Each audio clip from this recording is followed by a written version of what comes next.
बोला बोला छठी मैया की छठी माई के छठ परब हम छठी माई के छठ परब हम उठाई बहो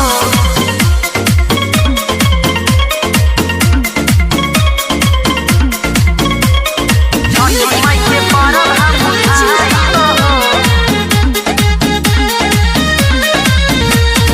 घाट पर सब लोग जाई हो, घाट पर सब लोग जाई हो, छठी माई के परब हम उठाई बहो, छठी माई के परब हम उठाई बहो। दिल्ली से सोनिया के बोलाई बहो, दिल्ली से सोनिया के बोलाई बहो, छठी माई के परब हम उठाई बहो, छठी माई के परब हम उठाई बहो।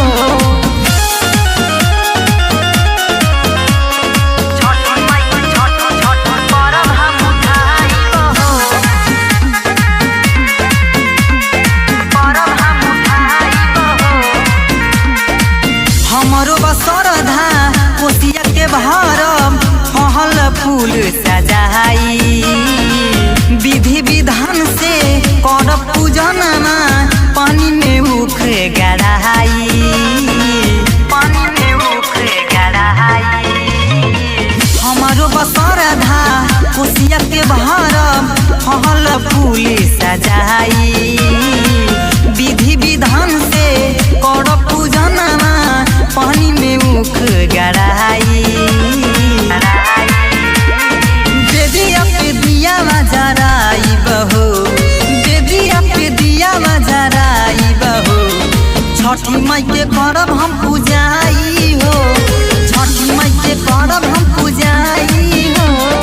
घाट पर सब लोग जाई हो, छठी माई के करब हम पूजाई हो, छठी माई के परब हम उठाई बहो।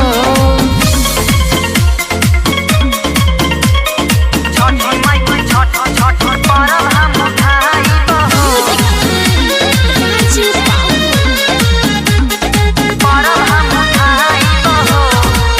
घरवा में अपना ठेकुआ छनाई, छठी माई के चढ़ावेला, उमा शंकर के घरवा बोलाई, छठी माई के गीत गावेला, छठी माई के गीत गावेला।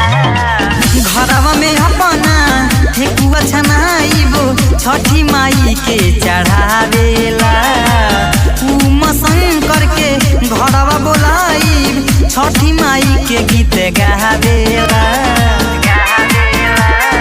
धूमधाम से करब हम पूजाई हो, धूमधाम से करब हम पूजाई हो, छठी माई के